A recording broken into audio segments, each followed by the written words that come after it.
அன்னை பர்னிச்சர்ஸ், அன்னை திருமண சீர்வரிசை பொருட்கள், டிவி, ஃபிரிட்ஜ், வாஷிங் மெஷின் உள்ளிட்ட 200க்கும் மேற்பட்ட பொருட்கள் அடங்கிய திருமண சீர்வரிசை ரூபாய் 99,000 மட்டுமே. தமிழகம் முழுவதும் இலவச டோர் டெலிவரி. தொடர்புக்கு 7550144440 9345044044. நிம்மதி ப்ராப்பர்ட்டி மேனேஜ்மெண்ட். கான்டாக்ட் 7667008999.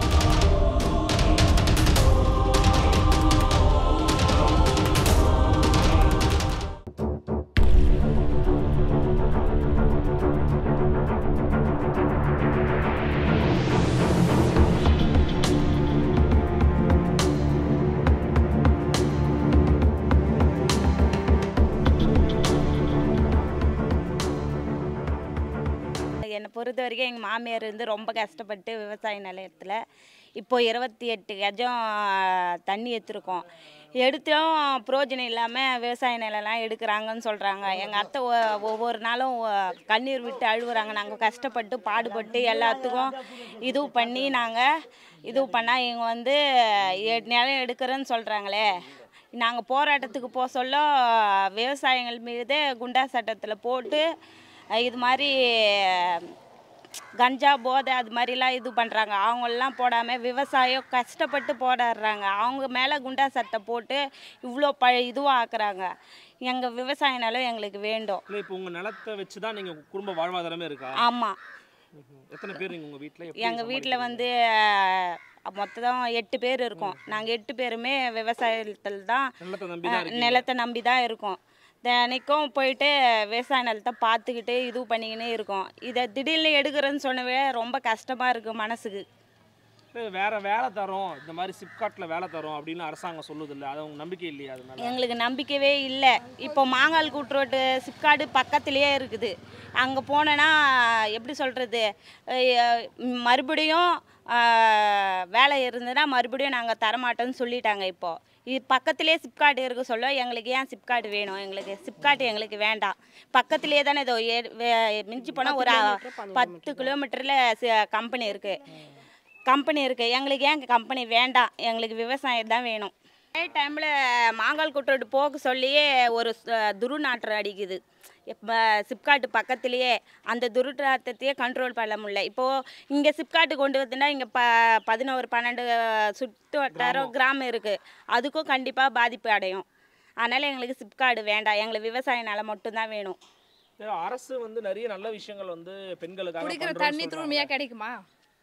குடிக்கிற தண்ணி கெடுப்பட்டு தானே வரும். சிப்காடு சப்போஸ் கொண்டு வந்தாலும் அது ஏஜ் பார்த்து தானே கொடுக்குறாங்க. இப்போ ஒரு பாட்டி போய் விவசாயம் செஞ்சு பழகுது, களைப்பறிக்கு போகுது, அவங்க பையன் சோறு போடல, விவசாயம் செஞ்சு பழகுது, களைப்பறிச்சு தான் இந்த பொழுதுக்கு 200 ரூபா கொடுப்பாங்க. அது போய் சிப்காட்டில் வேலை செய்ய முடியுமா? கிடைக்காது. இப்போ மொத்தமாக கிடைக்குமா? ஏஜ் பார்த்தா இருக்கிறாங்க, படிப்பு பார்த்தா எடுப்பாங்க. எங்கள் ஊரில் அவ்வளோ படித்தவங்களாம் யாரும் இல்லை. எங்கள் குடும்பத்தில் இதை நம்பி குடும்பன்றவங்க நிறைய பேர் இருக்காங்க. வயசானவங்க பசங்க சோறு போடலன்னா கூட என்ன பண்ணுறாங்கன்னா அவங்க போய் புழைச்சிக்கிறாங்க. எங்கள் தாத்தா 80 வயசு ஆகுது. எங்கள் தாத்தா போய் கையனுக்கு போயிட்டு வர மிஷின் வர்றாரு. ஒரு நாளைக்கு கூட போவாது இருக்க மாட்டார். அவர் சம்பாதிச்ச நிலத்தை நான் விற்காத, நான் எவ்வளோ எங்கள் அப்பா அம்மா சம்பாதிச்சு நான் எவ்வளோ பாதுகாப்பாக வச்சுக்கிறனோ அந்த மாதிரி நீங்கள் வச்சுன்னு இருங்க, நீங்கள் ஏன் விற்க போகிறீங்க அப்படின்னு சொல்லிட்டு கேட்குறாரு. எங்கள் அப்பா அம்மா சம்பாதிச்சு வச்சுருக்காங்க. இப்போ எங்களால் 1 சென்ட் வாங்க முடியுமா? அந்த மாதிரி வாங்க முடியாதுல்ல. இப்போ அதிகாரிகள்கிட்ட போய் சொன்னீங்களா எடுக்காதீங்க ஐயா? எம்எல்ஏ எம்பிலாம் பார்த்தீங்களா? எம்எல்ஏவா வரமாட்டோம் சார் இந்த ஏரியாவுக்கு. நேற்று கூட அக்ரி 10 பசங்களை விட்டு என்ன பயிர் இருக்குது, ஏது பயிர் இருக்குது என்ன பேசுகிறாங்க, விட்றாங்க, கணக்கு எடுக்கிறாங்க. என்ன பயிர் வச்சுக்கிறீங்க? நாங்கள் நெல் பயிர் வச்சுக்கிறோம், கரும்பு நட்டுக்கிறோம். அதெல்லாம் ஆய்வு பண்ண சொல்லுங்கள் சார். நாங்கள் ஏன் உங்களோட பேச்சுக்கணும்? நேரடியாக ஆய்வு பண்ணி அவங்க என்ன சொல்கிறாங்க நாங்கள் இது பண்ணுறோம். அவள் தான் வரைய பேச்சு. இந்த விவசாய நிலத்தை நம்பி தான் இந்த மக்களே இருக்கிறாங்க. என்னுடைய நிலம் என்னுடைய நிலம் ஒரு 10 ஏக்கரா இருக்குது. என்னை நம்பி ஒரு 200 பேர் வேலை செய்வாங்க என்னை நம்பி. ஆனால் அந்த சிப்காட்டில் இருக்கிறவங்க இந்த 200 பேருக்கு வேலை கொடுப்பாங்களா? கொடுக்க மாட்டாங்க. அதே வாழ்வாதாரமே எங்களை நம்பி இது தான் இருக்குது. சாப்பாட்டுக்கு அரிசி இல்லைன்னா கஷ்டப்படணும். நான் போய் ரைஸ் மில்லில் போய் கேட்டாக்கா 1800 ஒரு மூட்டை சொல்கிறேன். நான் என் வீட்டு நெல்லில் போட்டு 1800 2000 கொடுத்து நெல் விற்றுனாங்க. அப்போ அதுக்கு வச்சுக்கிற பயிரை 10 மாடு வச்சுக்கிறாரு. கஷ்டப்பட்டு 10 மாடு வச்சுக்கிறேன், கறவை மாடு. அந்த சிப்காடு வந்தாக்கா அந்த மாட்டை எங்கே நான் விற்பேன்? உங்களோட வாழ்வாதாரமே அடிபட்டு போகுது. வாழ்வாதாரமே அடிபட்டு போகுது. அதுக்கப்புறம் குடிநீர் சுத்தமாக எங்களுக்கு கிடைக்காது. ஆற்று தண்ணீர் இப்போ நல்லா ஃப்ரீயாக கிடைக்கும் எங்களுக்கு. இந்த தண்ணி வந்து கிடைக்காது.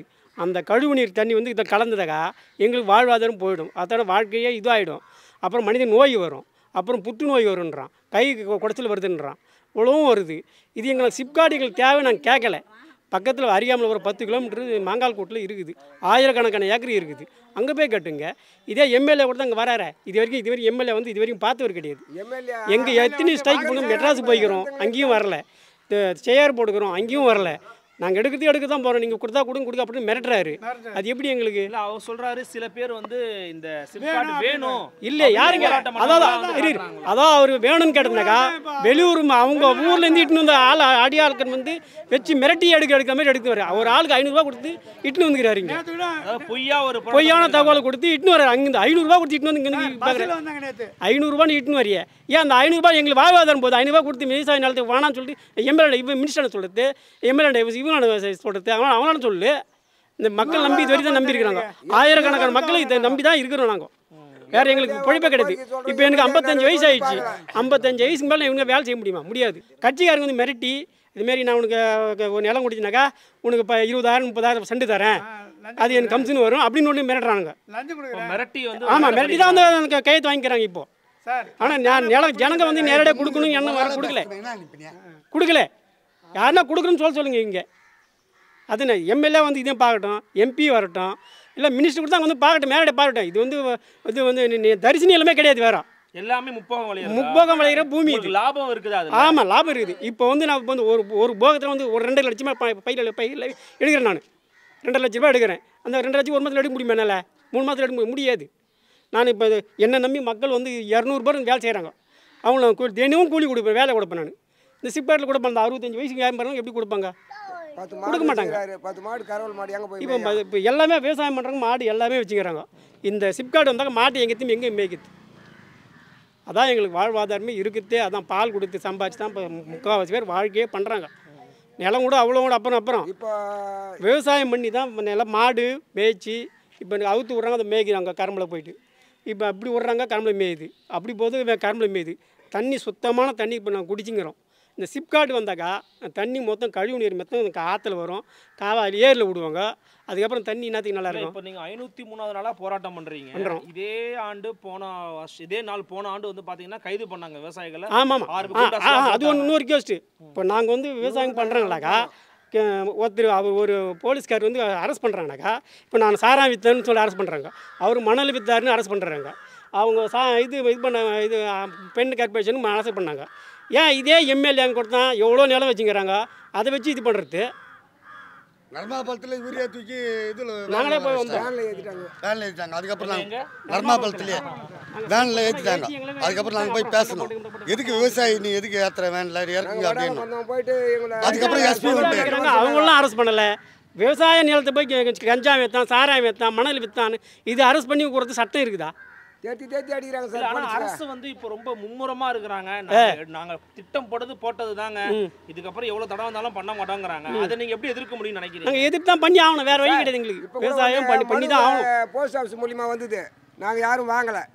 மனு கொடுத்துருக்காங்க. வந்து நேற்று கூட வந்ததுங்க, ஒரு கட்டு இவ்வளோ கட்டு எடுத்துன்னு வந்து கொடுத்தாங்க, யாரும் நாங்கள் வாங்கலைங்க. பணம்ட்டு சொல்லி திருப்பி அனுப்பிச்சிட்டோம். திருப்பியும் வந்து எம்எல்ஏ விட்டு ஆளுங்களை வச்சு இது பண்ணுறாங்க, இது பண்ணுற மாதிரி இது பண்ணுறாரு, மிரட்டுறாங்க. இப்போ என்னம்மா இப்போ பண்ணுவீங்க? ஏன்னா இப்போ கை குழந்தைகள் நிறைய பேர் இந்த இடையில பார்க்க முடிகிறது. இதை வச்சு தான் நீங்கள் நம்புறேன்றீங்க. அவங்க எடுத்தே ஆவன்னு சொன்னால் நீங்கள் என்ன தான் பண்ண முடியும்? கண்டிப்பாக நாங்கள் விட மாட்டோம் சார், கண்டிப்பாக நாங்கள் விட மாட்டோம். எங்கள் நிலம் எங்களுக்கு வேண்டும், அதனால தான் அதை நம்பி தான் நாங்கள் இருக்கிறோம். எங்கள் வாழ்வாதாரமே அதில் தான் இருக்குது. நீங்கள் ஒரு ஆளுக்கு மட்டும் இப்போ எங்கள் ஏஜ் பார்த்து தான் நீங்கள் எடுக்கிறீங்க.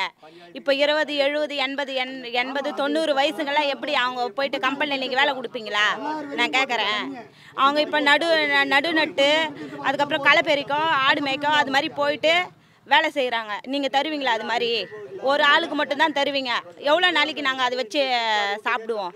எங்கள் விவசாய நிலம் எங்ககிட்ட இருந்ததுன்னா நாங்கள் கடைசி வரைக்கும் நாங்கள் சாவர வரைக்கும் நாங்கள் அதை நம்பியே பொழைச்சிட்டு போவோம். கரெக்டு தான். ஆனால் இப்போது அரசு வந்து பார்த்தீங்கன்னா இப்போ வந்து பெண்களுக்கு 1000 ரூபாய் கொடுக்குறாங்க, இலவச பேருந்து கொடுக்குறாங்க. நம்ம நிறைய பெண்களுக்கான பண்ணதில்லை. 4 தலைமுறையாக நாங்கள் வச்சுக்கிறோம், வேறு வழி கிடையாது. அத்தையும் அது வந்து என் கையில் குடிக்கிறா, நாங்கள் எப்படி பார்க்கறது? எங்கள் வீட்டு யார் வேலைக்கு போகிறாங்க? நானும் எங்கள் வீட்டுக்காருக்கும் வயசாகி போச்சு, நானும் எந்த வேலையும் செய்ய மாட்டேன், ஆடு மாடு கூட மேய்க்க முடியாது. அதுமாரி இருக்கு சொல்ல இருக்குது கொஞ்ச நாளும் அதே பிடிங்க முட்டா நாங்கள் எப்படி பாய்க்கிறது? உங்கள் நிலம் தர முடியுமா? உங்கள் வீடு தர முடியுமா? இடிச்சிட்டு நீங்கள் அதில் கம்பெனி கட்டுவீங்களா? நாங்கள் கேட்குறோம், நீங்கள் கட்டுவீங்களா? உங்கள் நிலத்தை நீங்களா தர முடியுமா? நாங்கள் கேட்குறோம். எங்கள் நிலத்தை நீங்கள் ஏன் எடுக்கிறீங்க? எங்கள் நிலம் எங்களுக்கு வேண்டும், நாங்கள் அதில் உறுதியாக இருக்கிறோம். 1000 ரூபாய் டைம் தான் கொடுப்பீங்களா? 1000 ரூபாய் எங்களுக்கு வீட்டு அம்மாக்கெல்லாம் 1000 ரூபாய்ன்னு காலத்துக்கு தருவீங்களா? இல்லை இந்த 5 முடிஞ்சிட்டு? ஐயா இப்போ இந்த ஊரோட முக்கியத்துவம் இளநீர் குன்றம், இந்த ஊரும் இந்த பக்கம் வாங்க. இந்த இளநீர் குன்றம் ஊரோட முக்கியத்துவம் ஏன்னா இந்த ஊர்ல இருந்தும் வந்து நிறைய நிலங்கள் வந்து பறிபோகுதுன்றாங்க, நீர்நிலைகளும் நிறைய இருக்குன்றாங்க. இந்த ஊரோட முக்கியத்துவம் என்ன? இளநீர் குன்றம் பேர் தண்ணிக்கு தான் பேர். ஆனால் தண்ணி கூட்டு குடிநீர் திட்டமே அதிலிருந்து பைப் லைன் இந்த பக்கத்தில் மொத்த லைனுக்கும் போகுது. 54 பஞ்சாயத்துக்கு 54 பஞ்சாயத்து தெல்லாறு வரைக்கும் போகுது தண்ணி. தெல்லாறு வரைக்கும் இருந்து போகுது தண்ணி. சப்போஸ் கம்பெனி வச்சிட்டான்னு வச்சுக்கோங்க, எதுக்கு தெல்லாறு வரைக்கும் எப்படி பைப் எடுப்பாங்க? இப்போ இதில் போகுது, இப்போ ஸ்டாப் ஆயிரும், மொத்தமே ஸ்டாப் ஆகும். அப்போ அந்த ஊரில் இருக்கிறவங்க தண்ணிக்கு என்ன பண்ணுவான்? தெல்லாறு வரைக்கும் போகுது தண்ணி. ஒன்றும் இல்லைங்க, அது நம்ம நிற்கிற பாருங்க, இந்த ரோட்டுக்கும் அதில் இப்போ சின்ன லைன் போகுது, பெரிய லைன் போகுது, தெல்லாறு வரைக்கும் தண்ணி போகுது. பைப்பு பெஸ்ட் ஆச்சுன்னா நீ கம்பெனி வைக்கிறேன்னு வச்சுக்கா, பைப்பு பெஸ்ட் இருந்தால் அந்த தெல்லாறுலாம் எப்படி தண்ணி போவான்? குடிக்கிறாங்க போவான், தண்ணியும் மாசடைஞ்சிரும்ன்றீங்க. ஆமாம், மாசு அடையும். அது மாசு அடைக்கும் தண்ணி போகாது அங்கே. அவங்க வந்து தண்ணியை தந்துடுவாங்க. இங்கே தானே போகணும் தண்ணி. கம்பெனி வரது குடிநீர் இதுதான் போகணும். மாசு இதெல்லாம் கட்டுப்படுது. இப்போ குஜராத்லாம் பார்த்தீங்கன்னா சின்ன பசங்கள்லாம் நோய் முடி முடமாகுது. அது எதனால் போகுது? இப்போ பேப்பரில் படித்தேன் நான், ஆற்று தண்ணியே வந்து நுரையா வருது. ஏன் நுரையா வருது? கம்பெனி தண்ணி வந்து கழகத்தில் நுரையா போகுது. அது நுரையா போகிறதுல அதில் போய் குளிக்கிறதுனால சொறி படசாருங்க வருது. பக்கத்தில் ஆறா செய்யாரு தான் பக்கத்துலையா, அத்தி பக்கத்துல தான் ஆறு. அது மாதிரி இருக்குது. இப்போ எல்லாமே தண்ணி விட்டாங்க. இப்போ இந்த கம்பெனிக்காரங்களே வந்தாங்களாம் கூட இந்த ஆற்றுல தான் தண்ணி எடுக்க முடியும். இப்போ இந்த சிப்காடு போகுது, ஆக்கூர்லேருந்து தண்ணி எடுத்து போகிறான். ஆக்கூர்லேருந்து தண்ணி போகுது சிப்காட்டுக்கு, ஆக்கூர்லேருந்து போகுது. ஆமாம், ஆக்கூர்லேருந்து போகுது, பெரிய லைனாக போகுது. இப்போ இதில் 70 தெல்லாறு வரைக்கும் தண்ணி போகிறது. அவன் எப்படி போய் குடிப்பான்? நீ கம்பெனி வச்சுனா அதுக்கு போகிற தண்ணி அவன் தான் எடுத்துக்க போகிறான், நாங்களாம் எடுத்துக்க போகிறோம். எப்படி இது? நீங்கள் போனீங்கன்னா நர்பாப்பாளையம் ஒரு டேங்க் இருக்கும், அது பெரிய டேங்க் இருக்கும். கிருஷ்ணாண்ட ஒரு டேங்க் இருக்கும், அது மட்டும்தான். நர்பாப்பாளையம், குறும்பூர், காட்டுக்குச்சாடம் பெரிய லைன் ஒன்று போகுது. இதுலேயே பெரிய லைன் ஒன்று போகுது, தெல்லாறு வரைக்கும் போகுது. அது ஒரு 12 ஒரு 30 கிலோமீட்டருக்கு மேலே போகுது.